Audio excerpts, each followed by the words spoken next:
ബാലുസാറിന്റെ ഭാര്യയായിട്ട് ചക്രശ്വാസം വലിപ്പിക്കുക തള്ള. അതിനെ കൊണ്ട് ജോലി മുഴുവൻ എടുപ്പിക്കുന്നത് പോട്ടെ, നേരത്തും കാലത്തും കഴിക്കാനൊന്നും കൊടുക്കില്ല അത്ര. നിന്നോട് ഞാൻ എത്ര പ്രാവശ്യം പറഞ്ഞിട്ടുണ്ട് അടുത്ത വീട്ടിലെ കാര്യങ്ങളൊന്നും ശ്രദ്ധിക്കാൻ പോരുതെന്ന്.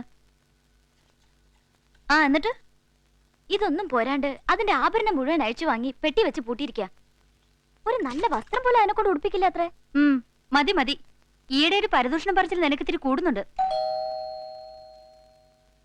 ആരോ വന്നിട്ടുണ്ട്, അയാൾ പോയിട്ട് ബാക്കി പറയാം. എല്ലാം രസിച്ച് കേൾക്കും വേണം, പരദൂഷണം പറയാനും പാടില്ല.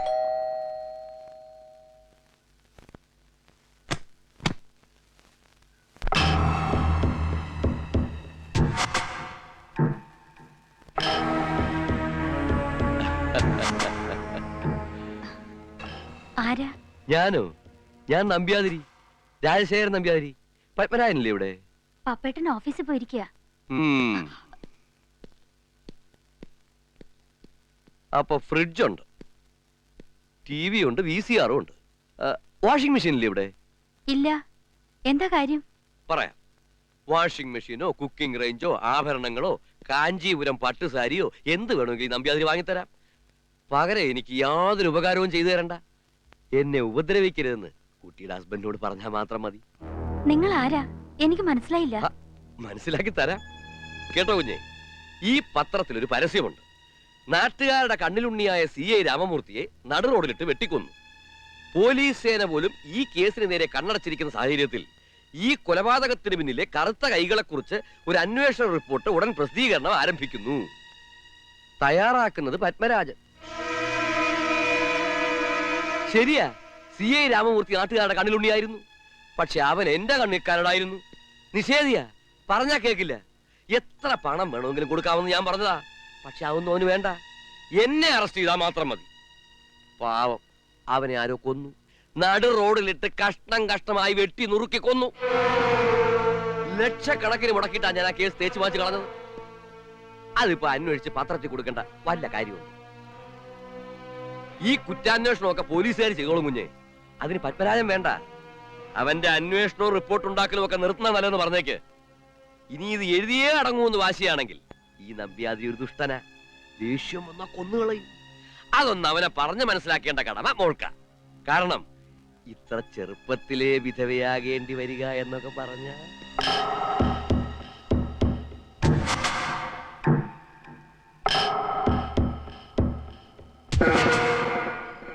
ഇതങ്ങനെ വെറുതെ വിട്ടാ പറ്റില്ല. നീ പോലീസിനൊരു കംപ്ലൈന്റ് എഴുതി കൊടു. ഹേയ്, അതിന്റെ ഒന്നും ആവശ്യമില്ലടാ. ഇതൊക്കെ നമ്മൾ കാര്യമായിട്ട് എടുക്കാൻ പോയി അതിനെ നേരം കിട്ടും. പത്രപ്രവർത്തനം ഇതൊക്കെ ഉള്ളതാ. അതറിഞ്ഞുകൊണ്ട് തന്നെ അവളെന്റെ കൂടെ ഇറങ്ങി പുറപ്പെട്ടതും അല്ലേ? ഈ ഓലപ്പാമ്പ് കണ്ടാലൊന്നും എന്റെ ഭാര്യ പേടിക്കൂലടാ കേട്ടോ. ഓ പേടിക്കില്ല. മോഹൻ കണ്ടില്ലേ, ഒരുമാതിരി വളരെ വെളുത്തിന് നേപ്പാളിസിലെ പോലെ ഇരിക്കുന്നത്. അത് പേടിച്ചിട്ടൊന്നുമില്ലടാ ഭാഗവതരെ. ഹേമ ഗർഭിണിയാ. ആ, ഈ വീട്ടിൽ ഒരു പ്രജ കൂടി ഉണ്ടാകാൻ പോകുന്നു. അമ്പി അറിഞ്ഞോ? ഏയ്, ആരും അറിഞ്ഞിട്ടില്ല. അംബികേ, അംബികേ, എടി അറിഞ്ഞോ? എടി പപ്പന്റെ വീട്ടിലെ വിശേഷം വല്ല അറിഞ്ഞോന്ന്? ആ അറിഞ്ഞു. ഹേമ ആരോ കൊല്ലാൻ വന്നതല്ലേ? കറുത്ത കൈയുള്ള ഒരാളാത്രേ. എന്നോട് നാരായണൻകുട്ടി പറഞ്ഞു. ഓ എന്റെ അമ്മോ, ഓരോ വാർത്തകൾ വളഞ്ഞൊടിയുന്നതേ. അങ്ങനെയൊന്നും അവിടെ സംഭവിച്ചിട്ടില്ല. അതൊന്നും അല്ലടി ഞാൻ പറയാൻ വന്നത്. പിന്നെന്താ? അവിടെ പപ്പൻ 3 മാസം അച്ഛനായത് അറിഞ്ഞില്ലേ? ഗംഭീര ചെലവേണെന്ന് ഞാൻ പറഞ്ഞിട്ടുണ്ട്. പക്ഷെ അവൻ പിശുക്കനാ. ഞാൻ വിടില്ല. ഇത് അടിച്ച് പൊളിച്ച് ആഘോഷിച്ച് തന്നെ കാര്യം. കൂട്ടുകാരന്റെ ഭാര്യ പ്രഗ്നന്റ് ആയപ്പോ ഇത്രയും സന്തോഷം ഉണ്ടെങ്കിൽ നമ്മുടെ കാര്യം വരുമ്പോ എന്തായിരിക്കും? നമ്മുടെ കാര്യം വരട്ടെ. ഇവിടെ ഉത്സവമായിരിക്കും, ഉത്സവം. സംശയിക്കൊന്നും വേണ്ട. നീ നോക്കിക്കോ, കൊട്ടും കൊരവയും പാട്ടും ഡാൻസും ഒക്കെ ആയിട്ട് അടിച്ച് പൊളിക്കില്ലേ ഞാൻ. എന്നാലേ എല്ലാം തയ്യാറാക്കിക്കോ. ഉത്സവത്തിനുള്ള സമയമായി തോന്നുന്ന. ബാലുട്ടാ, ബാലുട്ടാ, അയ്യോ മോനെ, ബാലുട്ടാ, എന്താ മോനെ? മോനെ എന്തു പറ്റി? എന്താ ഇത്? ഒന്നുമില്ല. പിന്നെ ഗർഭം. ഈ പിന്നെ ഗർഭത്തിന്റെ ആലസ്യോ? നിനക്കോ? എനിക്കല്ല, അമ്പയ്ക്ക്. അതിന് നീ തലയിട്ട് വീണ എന്തിനാ? ഈ വീട്ടിലെല്ലാം അങ്ങനെയാണല്ലോ. ഇവിടെ ആലസ്യം ആണുങ്ങൾക്കല്ലേ ഉണ്ടാകാറ്. ഇനി ഇവിടെ ഒരു പുരുഷൻ ഗർഭം കൂടി ധരിച്ചാൽ പൂർത്തിയായി. അതുണ്ടാകുമെന്ന് തോന്നുന്നില്ല. ഉണ്ടാകുമായിരുന്നെങ്കിൽ താനല്ലേ പ്രസവിക്കുമായിരുന്നു. വന്ന് കേറിയില്ല അതിനു മുമ്പേ. ഛേ, നാണക്കേട്. അല്ലെങ്കിൽ തന്നെ തമ്പുരാട്ടി കട്ടിലേന്ന് ഇറങ്ങില്ല. അതിനിടയിൽ ഇതും കൂടെ ആയപ്പോ പൂർത്തിയായി. ഹും.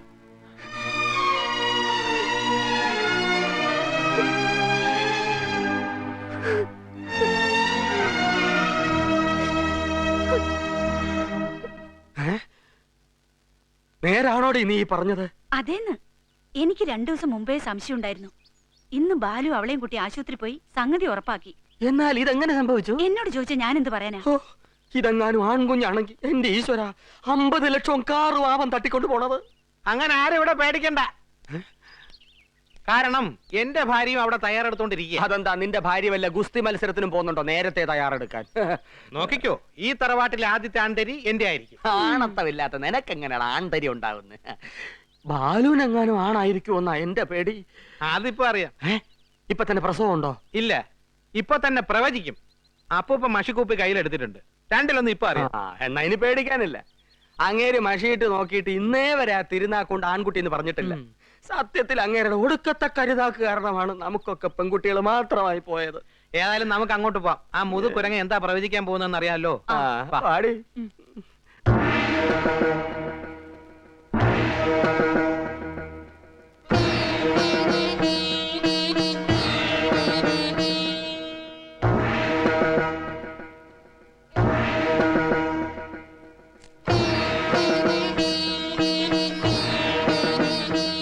മാളവികേ, ആരതി. ഓ, രക്ഷപ്പെട്ടു. ആരതി പെണ്ണ പറഞ്ഞില്ല. ശബ്ദം ഉണ്ടാക്കരുത്. മാളവികേ, ഈ ആരതി അടിക്കേണ്ടി വരും. എന്ന് വെച്ചാൽ സാക്ഷാൽ ശ്രീകൃഷ്ണനെയാണ് ഞാൻ കാണുന്നത്. ഈ വീട്ടിൽ അവതരിക്കാൻ സമയമായി എന്നെന്നോട് പറയും പോലെ. അതേടി, ഈ വീട്ടിൽ ഒരു ആൺകുഞ്ഞു പിറക്കാൻ പോകുന്നു. എന്റെ ഗുരുവായൂരപ്പാ.